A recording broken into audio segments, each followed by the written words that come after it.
Okay, we have Will Scott on the stage now, who is going to talk about messaging without metadata. Cool. Yeah. So the basic structure of this is to sort of survey over what is going on in secure messaging. So the different efforts that are working on sort of different problems, and to try to systematize a little bit the different threat models that we're trying to address and what's left and what's happening there. Right. So in the context of messaging, we've got people who want to talk, and we've got some network in between that is managing getting messages back and forth, and we've sort of split this into two things. Maybe there's asynchronous email style, where the server is responsible for holding on to things for a while, and then there's the instant messaging, the chat, where we're just sort of relaying it, but we still have generally some infrastructure that's doing that. This ends up being sort of two different solution spaces. There's two different types of systems that are getting built, one on trying to secure emails and how do we do that better, and a different set on how do we do better on our instant messaging side. The thing that we've really, I think, as a community had success with is end-to-end encryption. We've got Signal, and that's really taken over the instant messaging side. And then email has, we have solutions. There is GPG and a whole set of encryption things that aren't nearly as prevalent. And there is a large set of efforts right now, I think, to try and figure out how do we get the same ubiquity of end-to-end encryption on an email style transport that we have on instant messaging. And so what we got with Signal was this axolotl protocol, where we are, with each message, providing a new key for the other person to use as they respond, and we're ratcheting through the encryption key that we're using, which gives us a couple sort of properties that are useful for this format. And those are forward secrecy and deniability in a semi-asynchronous setup. And so I think that's where I want to start, is talking about what these properties are, and then we'll keep building from there. So in terms of this forward secrecy and deniability, what this is talking about is what happens if one of these devices gets compromised. Either key material gets leaked, or the device actually gets captured. What Signal gives us with this ratcheting of changing keys is that with one participant, even if they've kept all of their network logs, afterwards they can't prove that it wasn't them who said what the other person messaged to them. That by releasing and changing keys each time, the Signal protocol has this nice property where I, as one of those two participants, am able to have reconstructed that whole thing purely from my side. I now know enough in what is released in the new key that comes in these new ephemeral keys. Part of that message is to release the additional key material from the previous one, so that the whole conversation up to the last message is something that a single participant could have all done themselves consistently. So that if they turn this over to the authority, there's a potential that they just made it purely themselves. And that's sort of a cool property technically, that we can say, this is cool. Unlike, DKIM on emails, I can't prove it was actually sent by this person's servers. That someone who sees the leak, says, well, maybe you just did this yourself, and there's no way to deny that. And then we also have this sort of asynchronous thing where the key exchange, the initial handshake that we're making to set this up, one of the participants can be offline and do it a little bit later, and the protocol still works. So that's the other major sort of crypto thing that we got recently on these instant messaging things, is a lot of times, like with the initial OTR handshake and things like this, both participants need to sort of relatively quickly complete this handshake, and you've got some periods where you're sort of in a dangerous partially created state, and now we've got something where we can sort of wait partway through and finish this. And so what this has given us is that Alice and Bob, our two participants, can talk to each other, and the server is passing messages back and forth, but it doesn't know the contents of those messages. Right? So end-to-end means we've encrypted the contents, but there's still a lot of things that the server knows, and there's still a lot of things that the network knows, and this is the metadata. So we've got this threat model that we are starting at. This is, I think, in a lot of ways for us as a community, the baseline, where at least we want to be able to ensure that the network and server that's sort of passively watching, we want to be ready for them. If someone is trying to surveil the contents of the messages, we want to make that hard for them. So we've got these base set of things that we're able to say, okay, even if this is happening, which it probably is, I'm good, right? I've got this end-to-end encryption thing. These are things that they can't do. But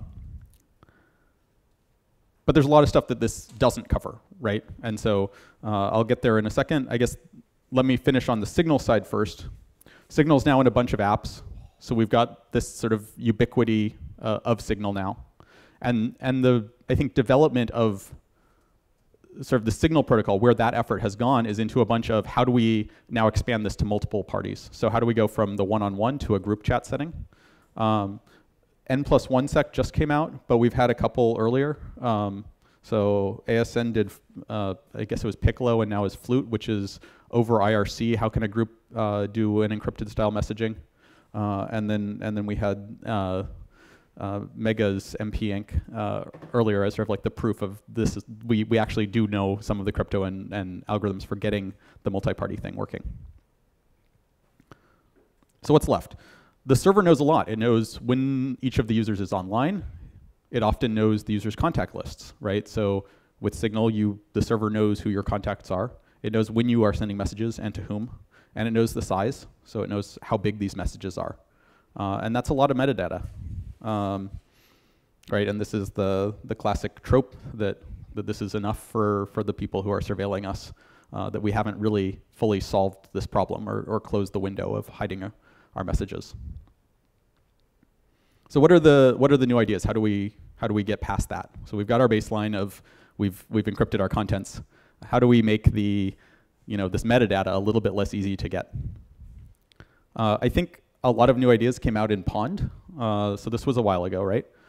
So Pond was saying, how do we do better for a network adversary? How do we do better against what this sort of NSA style monitoring has?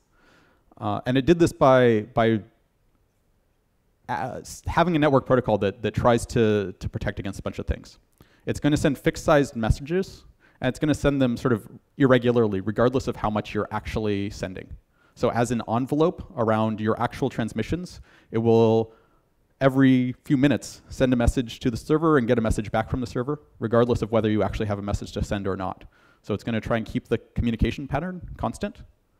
Pond, as a result, is flipping more to the email side. It's sending that message every few minutes, and so you're not going to have the real-time communication as easily. It also comes up with this, one of the early implementations of a protocol called Panda for adding a new contact, where the goal is how do I add that new contact without having my whole contact list in the server. So I need to exchange these initial keys. I need to send them to someone.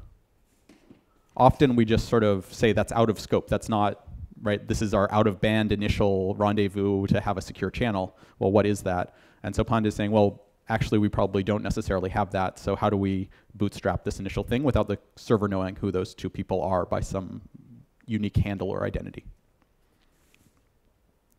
In terms of communication, it's doing this thing called an exponential decay, which is a cool idea in terms of how often you're sending messages. So you have this curve that has the property that at any point in the curve, the probability distribution is sort of the same.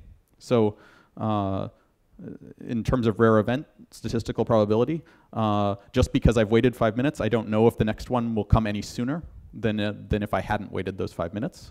And so it's hard for the server to predict if a client has actually gone offline or has just hit the long tail of this probability curve, right? So the server can probabilistically say, well, it's been 2 hours. It's less likely that you're still online, but it doesn't know for sure for a while. So you get this grace period of jitter and being able to sort of make someone who's watching you less sure about what you're actually doing. So we've got this property where I'm just sort of sending messages regardless of whether I actually have something to say. And so this sort of updates our threat model. Is this going to keep doing this? No.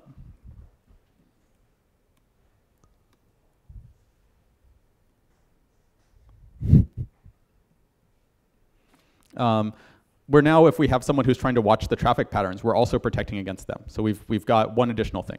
But the server still knows some things, right? So the server knows when there's an actual message versus not. So we're not hiding the frequency of messages and when I'm actually sending and receiving messages from the server, because the server does have the concept of some identity that I'm sending this message to, and I don't now have the same linkage of all of my contacts to my user as much, but I do have this property that the server still knows when I'm actually active in sending messages versus when my client is online. Bond doesn't know when you're sending, it knows when you're receiving. But Okay. The senders are indistinguishable from the Bond server. Cool. So the point was, so the server doesn't actually know when you're sending, but it knows when you're getting messages that you're receiving. So the identity is sort of the mailbox destination, and that's what the server is able to see, but it doesn't know who's sending. I guess the other thing on protecting the network is the PON traffic goes over Tor. So your IP address to the server is anonymized over that Tor relay, which is giving you, right, we're in an asynchronous model. We certainly don't care about the latency, which is pretty minimal that Tor is implying, and that gives us an additional sort of delinking that my connections are going to come from different places. The other asynchronous thing that we've got that came out somewhat recently is called Loopix. This is on the mixed network side. And so this is, I think, sort of a modern reimagining of some of the early mixed style networks. So we got this is a concept that came out fairly early in email. I think if you have Mutt as an email client, you might see that there's this mixing option deep in some of the sending options that you can use to do a mixmaster style routing of your emails. And there's now sort of an attempt to bring that back. Loopix is basically the thought here is I'm going to send my messages not through a single server, but we're going to have a chain of servers. And each of those servers internally is going to shuffle a set of messages. So it's going to wait, collect a set of messages, shuffle them in a way that it knows, pass them on to the next one that will also shuffle them, and pass that set on to a third one, and however long your chain goes. And each of the servers will shuffle them. And so by the end server, it won't know which message is coming from which client. And so in a similar style to these multiple hops to delink that we see in a Tor system, what a mixed system is doing here is, unless all of the nodes on your path are sort of colluding and talking to each other, at the end you've got this set of messages where you don't know which message is coming from which source. And by doing it in a batch, you're ensuring that you're getting this K anonymity, where some set of messages K all got batched initially, but they were encrypted. So the initial guy who was waiting for that batch to form just knows, okay, so I got messages from some set of people, but they're all encrypted and they're all fixed size, so I don't know much about them. I'm going to shuffle them around. I'm going to give them the next person who shuffles them around, and the next person who's, shuffles them around and has decrypted enough now to see, okay, so I've got these messages with contents, but now, unless I talk to all of these servers, I don't know, right? So by doing this batch, we're able to get this additional sort of level of anonymity where we now are trusting less about the servers to be able to say anything about who's active when. So this is an ongoing thing that a set of people are doing. David Staten and Yanning and a set of people are working on this under the name Katzenpost. And so we're sort of saying, instead of having this sort of fully distributed thing, if I have a few different entities that I trust a little bit, or at least not to collude, I can stop trusting the single server to know quite as much. This is, I guess, maybe also somewhat similar to Ricochet in a sense, right? Which is saying we're going to do messaging over Tor, and again, in order to not trust the single centralized server, we're going to use the Tor network itself as a set of relays, and we're going to send our messages through a bunch of different hops to do that. Right, if I've got a bunch of different hops, I'm not trusting any individual server with knowing sort of these paths and when I'm active. By splitting that out among a set of mutually distrusting servers, I can get similar properties. Ricochet also is getting some work under the Ricochet Go project, or repo that is under that organization. So the current work is splitting the front end user interface, which is how we interact with it, from the actual protocol implementation, which is getting rewritten in Go, and that has both some security properties that are nice, that actual implementation of logic can get sandboxed a little bit better, and also maybe gives us some ability to have more flexibility in terms of the user agent that we're using. So you can now imagine potentially you've got a mobile client or something that talks to this Go implementation of the protocol, where you've got some communication between your different devices, and then you've got your agent that is how you're interacting with people.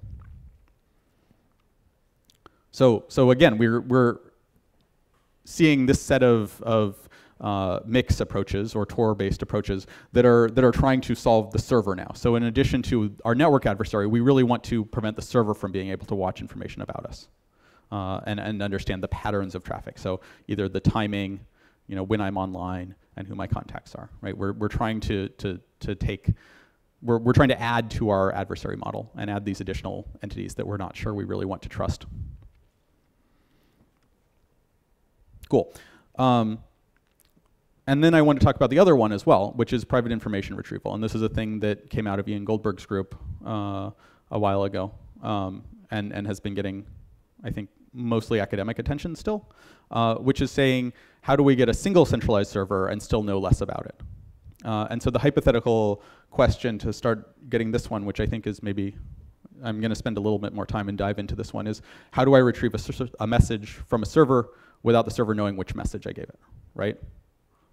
And so there's this sort of straw man answer where you say, well, if the server just gives me the whole database, then I can grab out the one that I care about, and I haven't told the server anything about which one I wanted.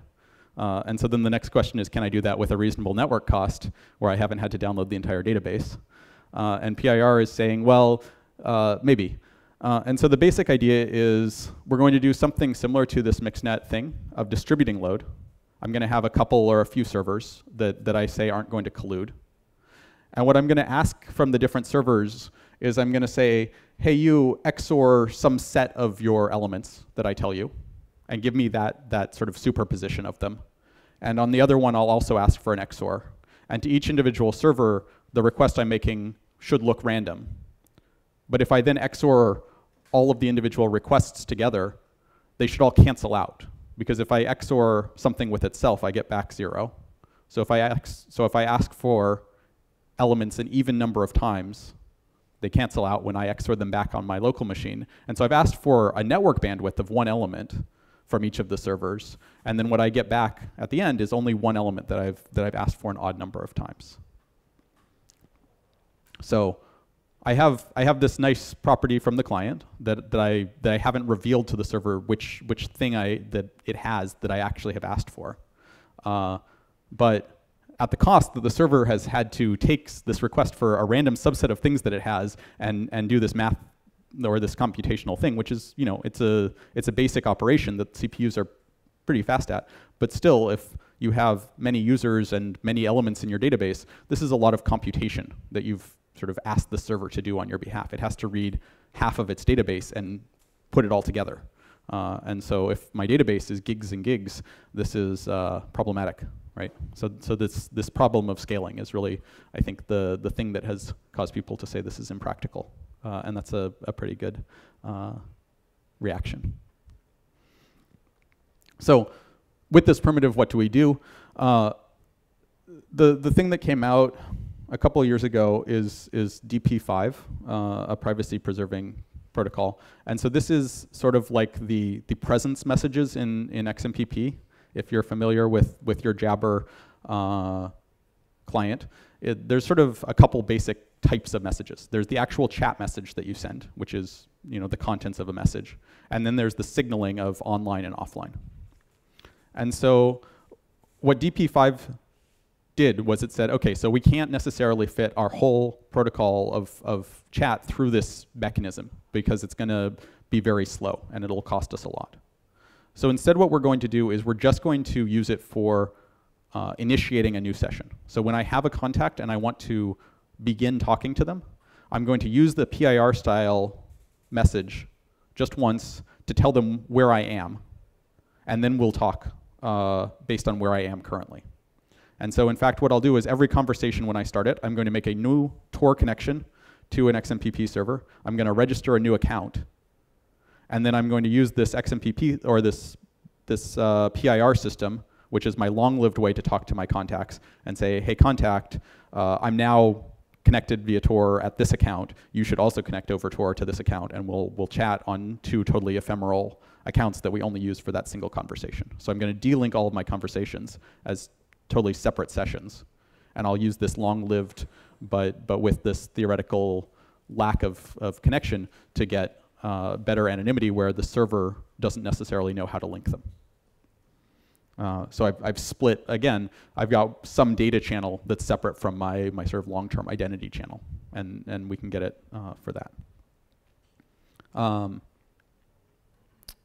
At the beginning of, I think this year, they built the XMPP implementation of this and released it. So there is a thing called DP5 proxy that is the sort of, you run it and it acts like a local Jabber server. So you connect your XMPP client to this thing that's running on your local machine, and it does this translation where you have a normal looking buddy list, and when you initiate the connection, it does this PIR thing to the PIR server set that they're running, and then makes the new account. And so why are we doing this? Well, hopefully we're now moving up to a global passive adversary. So we're saying if someone, even if they can monitor a significant fraction of network traffic, right? So that's what we didn't necessarily get from Tor. Is Tor is great if we're talking about someone who has some ASs that they can monitor, or some set of these nodes. But if there's someone who can actually monitor a sizable amount of the internet or all of the internet and sees all of the different links, we need something where we're getting something more theoretical rather than just statistical to solve this, right? So that expectation that someone's not watching the whole network breaks down, and we need to go to this next step. Cool. So then I guess the final thing, and this is what I've been working on to try and extend DP5, is something that we're calling Talek. And you can look at it and read about it if you want. But we're basically taking the same approach, and we're saying, can we actually scale it so that instead of having to do these 2 things as split, can we do it all just through this PIR mechanism? And so the question is, can we get enough efficiency out of this thing that it's practical for basic messaging? And so it's the same basic PIR thing, but the things that we're doing on it are 2 things. One is, how do we deal with writes? We're going to do something like Pond, where all of the clients are regularly writing some message to the server. It won't know which ones are actually a message to someone else or just a random message, as long as they're all acting the same whether or not they have a message to send. So you're doing the same thing there, and you're putting it somewhere random in the database. The way that you're coordinating with the person you're trying to talk to is the 2 of you are sharing a deterministic seed for your shared random number generator. So you both stay in sync and know which next random element in the whole database it is you're looking for. And because there's enough flexibility in this PIR request that the client can keep asking for and basically polling for the item where it expects that next element to be, that it can keep sort of doing that regularly until it sees the next message in the stream that's following this random number generator, and then update its random number seed to the next one in the series. So, right, if I've got the same seed, my random number generator will stay in step. The 2 of us will get the same thing. You don't want your database to be too big.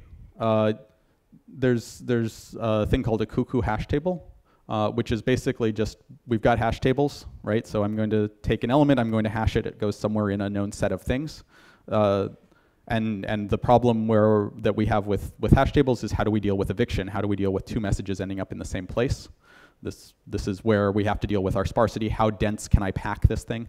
And the thought here is, if each element actually has 2 different potential locations, so I have 2 separate hash functions, and so each element can hash to one of 2 places. So every time I read, I need to read in both of those places to see if it's in either of them. But that gives me a lot of flexibility, because whenever I go to evict, because I've now written too many things into a box, I can look at the ones that I'm going to throw out and say, well, you have someplace else, and maybe that one has a free spot. And so you have enough flexibility that you can load your hash table up to a density of about 95% full without having performance impact, which is pretty reasonable. So you can get a pretty dense database where you've compressed how big that final thing is. And then I think the thing that is maybe at the core of why this is interesting and why this is maybe not quite as crazy as we think, is that we've actually, not us as a community, but like this weird computer science AI community has spent a lot of time solving this exact problem, which is when I do the query on Google, or when I have to do my machine learning model lookup, it has to go out and look at a huge amount of data in parallel and then pull back some element. And really this PIR operation in a lot of ways is doing something very similar, right? It's going out to a lot of data, and it's doing a pretty simple thing to reduce it back down to a single item. And that looks a lot like what our modern GPUs are designed to do. They've got a lot of parallel cores that are able to do something simple, like an XOR operation, and pull back to a small amount of bandwidth that they can use to communicate between the CPU processor that's the general purpose thing and this GPU thing. So we've got the basic implementation of the GPU version of this, where as long as per GPU we've only got 8 or 12 gigs worth of data, we can do a millisecond or a few millisecond lookups for this PIR operation. And so we can get individual computers that can support thousands of requests per second, maybe even tens of thousands, but somewhere in that 1,000 to 10,000 range. And so that maybe gives us enough to do something that's synchronous, or if not synchronous, but what we expect from our messengers, right? Because I really want to be able to read every second I see the new message. Like if you write a message to me, I'd like to see it within a couple seconds if I'm gonna have a low latency conversation with you. Once it gets to order of 5, 10 seconds, it starts to be a little bit harder to have that interactive conversation. But you could imagine a latency of 5 seconds that's enough to make this cost efficient. It's written in Go. There's a library that integrates, and it's this concept of a stream basically, where I have a sort of a handle that I give to someone else, and then they can watch it, and I'm putting stuff into it. I set up a website that has the basics of how you can run this thing. There's a command line implementation of it that is pretty stable. I've put messages into it, and other people have been able to read them. So that's a start. But we're sort of at the scaling from like me and a few friends to maybe tens or hundreds of people to make sure that this is actually working the way we're expecting.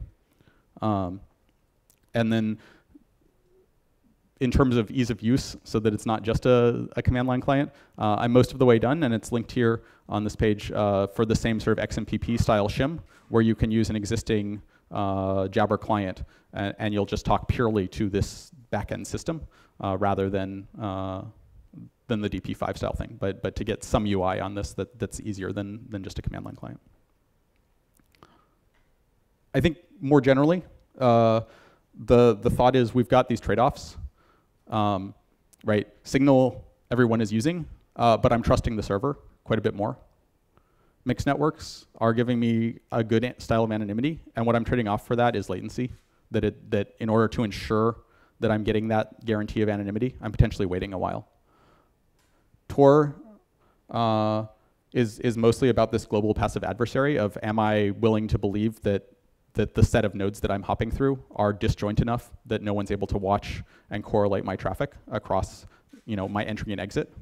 Right? If I'm talking to someone that I know is also on Comcast, right? Like if we're both on the same ISP and we're both in the same country, well, it sure sounds like there's some adversary who potentially can see those two ends, and is the traffic pattern shielded enough to prevent them from linking those two communications.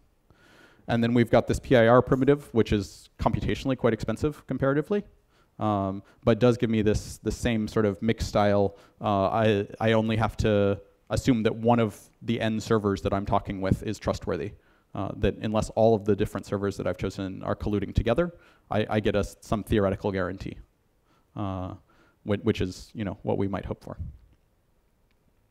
So I think this is, as I understand it, where we are, and the things to be thinking about is, are there other primitives that we can have that give us other ways to get these properties to reduce metadata, or how do we develop these sets of primitives that we already have to get somewhere where an adversary knows a lot less about us, because we've got a long ways to go from anything that's getting real use right now, to prevent people from knowing when we're talking and who we're talking to. Cool.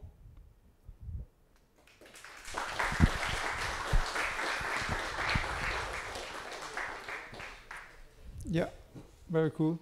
Does anybody have questions? Yes. So your Go implementation is only the front end, or?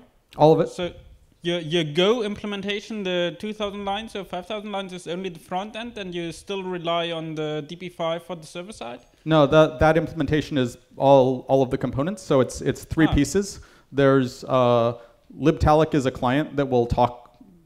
It'll do the encryption operations for a PIR style reads and writes. There's something called the front end. The way we have it set up is the client will only talk to a single front end, but it will encrypt its message to the different servers, and the front end will then talk to what we're calling replicas, which are the different trust domains, the different entities that are actually running that.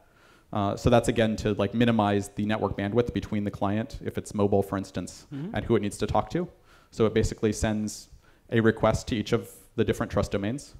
And then there's this front end component that basically batches up a set of incoming requests over a time period and sends the batches to the appropriate replicas. And then there's the replica code, which actually does the PIRs on a batch.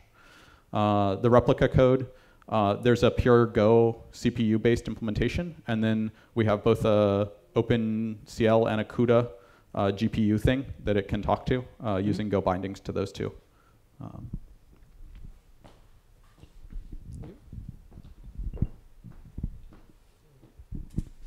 Are there many of these replicas running yet, or what's the current status of these things? So I put up and on this link there's a sample conf file that you can download that is the working alpha instance that I've been maintaining with a friend. It has two nodes right now, one that I run at the University of Michigan and one that he runs at the University of Washington. So you're trusting us basically not to collude, which is probably a bad assumption. So right now that's like a pretty simple proof that this is working and operating correctly per protocol. What we really want to do is get a set of probably 3 that are GPU based and can do the sort of higher scale of messages. So for 2 people to communicate with this, do they need to be using the exact same set of servers, or would it be okay if I was also sending messages to a server that you're not? I mean, it seems like we just need an overlapping set of servers, and we're obviously relying on the intersection of our 2 sets. But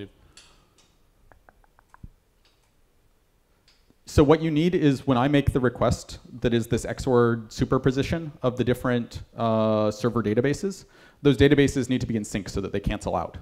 So if I ask for item in position 1 from server A and from server B, they need to cancel out to 0 appropriately. And it's position 1, so the servers need to be exact replicas of each other. Right. So it needs to be sort of a lockstep sort of. Right. We're now. So this is also what that front end thing does, is it tells the servers, okay, you've gotten all of these writes over the last second or 5 seconds. Now update to incorporate all of those.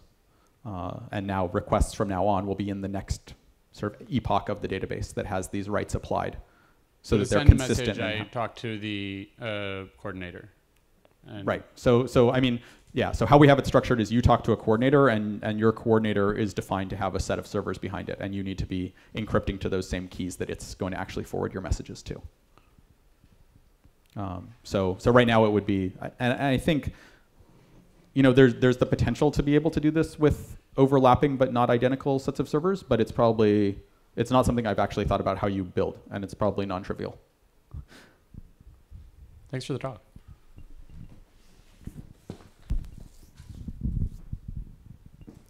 Yes, if there's no one else, let's give a big hand to Will. Cool. Thanks.